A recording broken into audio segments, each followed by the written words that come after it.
conservative Ohio Congressman, Jim Jordan. Congressman, it's always fantastic to see you. What about this, what I brought up in the preamble? You know, what do you think would happen if First Lady Melania Trump would have equated we Latinos to tacos?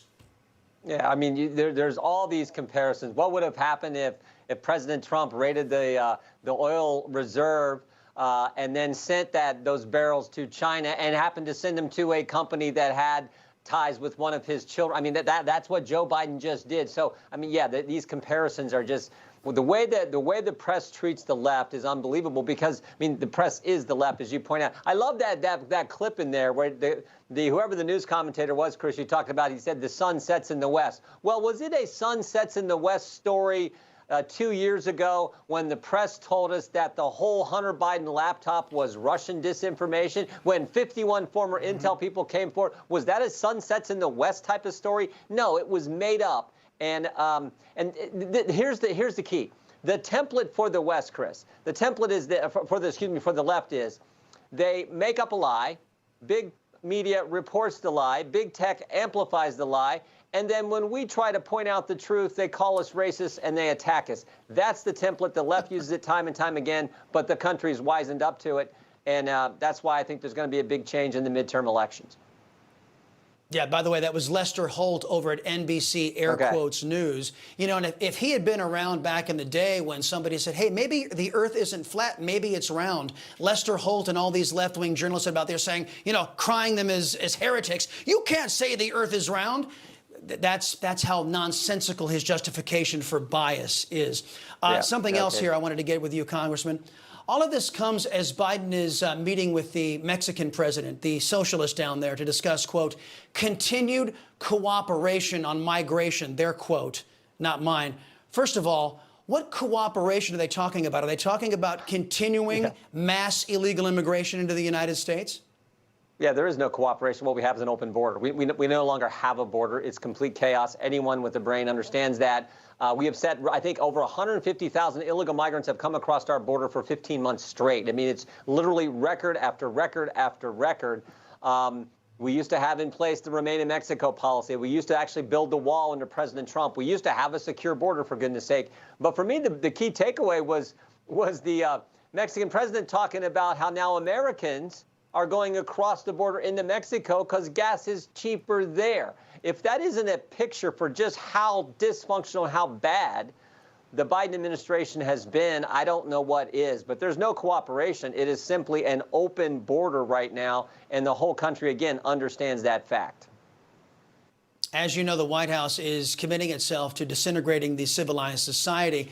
They justified pro-abortion leftists driving Justice Kavanaugh from a restaurant last week. First, is that the kind of America you want to live in, Congressman? And second, are you as disturbed as I am at the timidity of your party's leadership in addressing this?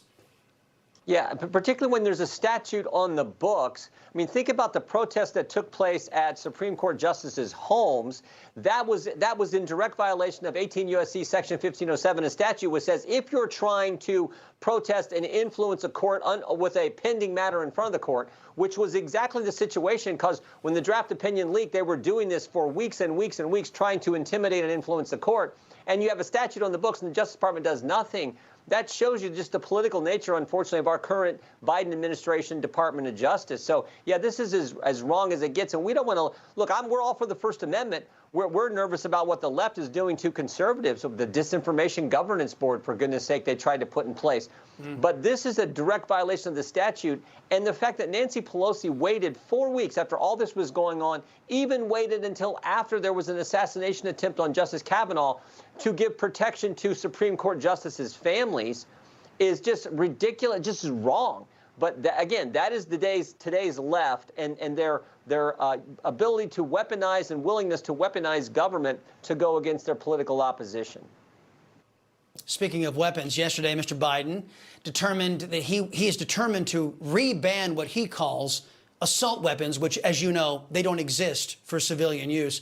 2004 DOJ report concluded the ban's effects on gun violence were likely so small they couldn't even be measured. But you see, failure doesn't stop leftists from pushing these bad ideas. Given that senators like John Cornyn tripped over themselves to pass a law that didn't stop any violence and had no prayer of stopping gun violence, but just going to spend a lot of money in blue states to incentivize these red flag laws. How concerned are you about the Democrats' attempt to power grab here and take away our Second Amendment right of self-defense? No, I'm very concerned. And make no mistake, you're exactly right, Chris. This is about getting rid of the Second Amendment. The Democrats said it in committee. I mean, so we had the markup on the red flag law. The Senate then changed it a little bit and said we're going to bribe states to pass red flag laws. Still a terrible piece of legislation. So, yeah, their goal is to get rid of the Second Amendment. And this red flag concept is as wrong as it gets. Someone doesn't like you. They file a complaint with the judge or law enforcement. There's a hearing that you can't be present at. You can't have your attorney there to represent you. You don't get to face your accusers, and they can take your property, take your firearms, take away your Second Amendment liberties, and then you have to go petition the court to get back your Second Amendment rights, your Bill of Rights, your fundamental liberty. You have to go petition a court, and the burden, in essence, begins to flip onto you to reestablish your basic rights when you've never been charged with a crime, for goodness sake. So when they say this doesn't violate due process, that is just a flat-out lie. It definitely does. This kind of law is dangerous. I don't know why Republicans voted for this. They shouldn't have. But we got to just make sure we elect President Trump. I think he's going to run, and we get someone in the White House, and then we can change that law back and get rid of this idea we're going to bribe states to implement this red flag concept. Last thing I want to talk to you about is something that allegedly happened in your state. And I say allegedly because now this reporting has come into doubt.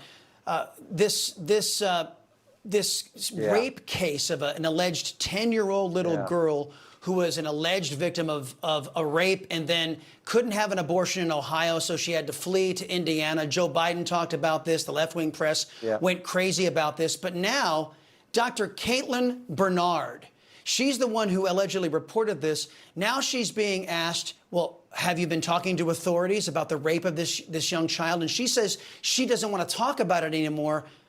Congressman, by law, Dr. Caitlin Bernard is required, if she knows of a crime that isn't committed, and raping a 10-year-old girl is a crime, she is required, sir, to report this to authorities. And if she is not, shouldn't her license be in jeopardy? Well, yeah, it looks like this is not true. Even our state attorney general has said he's had no evidence that this happened. No one's reported anything to the attorney general's office. So let's hope that this terrible thing didn't happen. But if it's made up, again, I go back to what I said earlier. If it's made up, if this doctor just made it up, they followed the template I just talked about.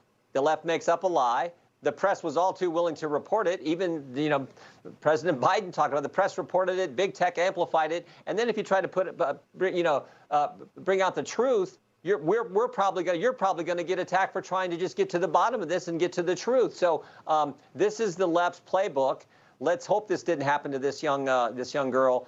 But it looks like it may just be completely made up, because I've seen a number of stories now, and like I said, the statement from our attorney general seems to indicate that this is probably not true.